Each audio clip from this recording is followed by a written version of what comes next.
Right, Dharmesh, there you are. Let's talk Bruno Fernandes. Is he going to be a Man United player come the start of next season?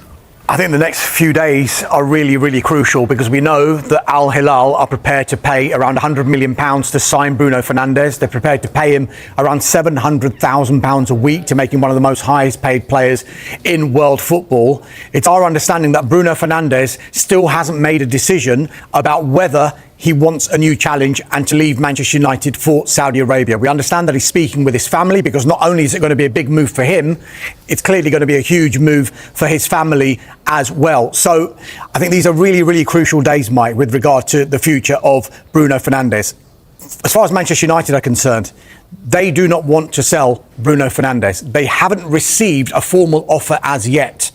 And I'm told that they will only consider any kind of offer for Bruno Fernandes if, of course, an offer comes in, but if Bruno Fernandes makes it clear to them and communicates to them that he does indeed want to seek a new challenge. So that is a situation that Bruno Fernandes and Manchester United find themselves in at the moment. You could argue, look, on the pitch, they can barely afford to do without him because of how he performed last season. Where would they have been had Bruno Fernandes not performed like he did?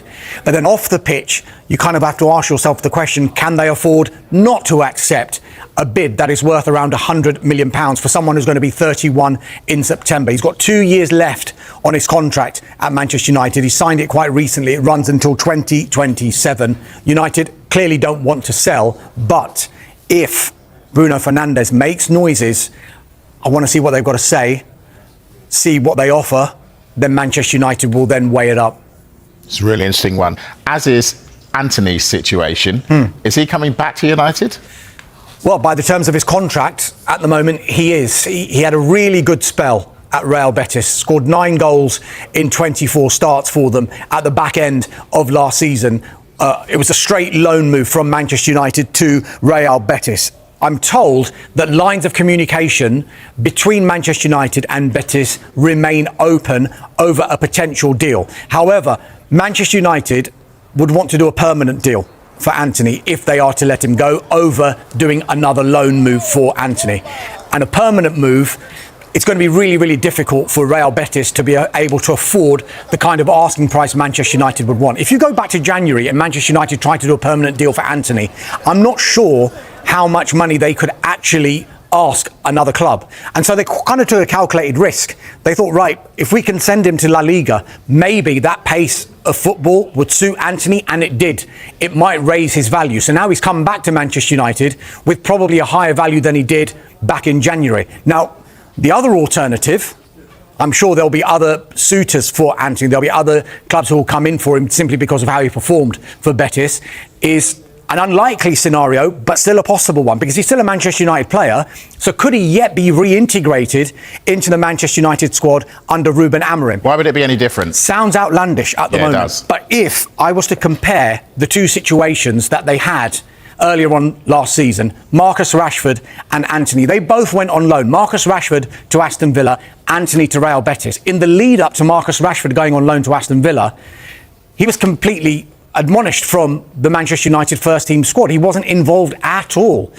If you look at Antony's situation, since Ruben Amorim took over, and from the first game that he took over at Portman Road against Ipswich back in November, up until the point that Antony left on loan for Real Betis, Antony was involved in every single one of Ruben Amorim's squads, bar one. So you can see that Ruben Amorim might have seen something. Didn't play much though, did he, Dharmesh? He didn't. But the fact of the matter is he was still being involved in the squad, and he was still coming off the bench in some of these matches as well. Didn't get the amount of game time that Ruben Amorim would have wanted to give him, or Antony himself would have wanted. Hence, he's gone out on loan, performed as well as he has, and maybe could he come back and pre-season training, Ruben Amorim take another look at him and say, yes, maybe I'm going to give you another chance, see what you can do, or with a higher value, Manchester United can get a bit more money for him if they were to sell him. Yeah, interesting times. All right, we're going to take a break. When we come back, we've got news of another Chelsea signing coming up, not Liam Delap. And elsewhere, the Premier League champions Liverpool keen to strengthen this summer, and they're targeting one of Europe's most in-demand players. All of that and more to come on The Transfer Show.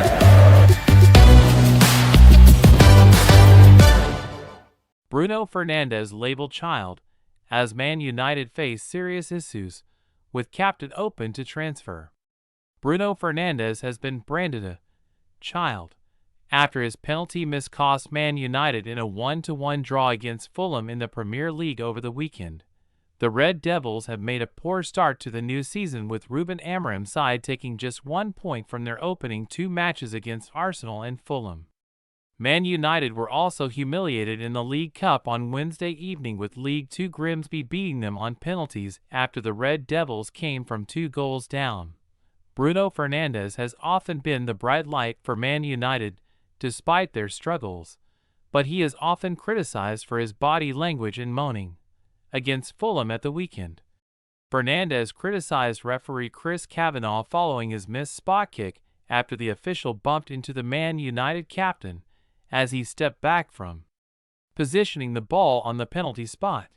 Fernandes revealed after the match that he was upset as the incident had disrupted his penalty-taking routine, but former Arsenal winger Theo Walcott has labeled the Man United midfielder a child. Walcott said on It's Called Soccer, "I look at it like this, it's a child's response. Because you're still trying to teach their mind of how to deal with situations. We're talking about a child.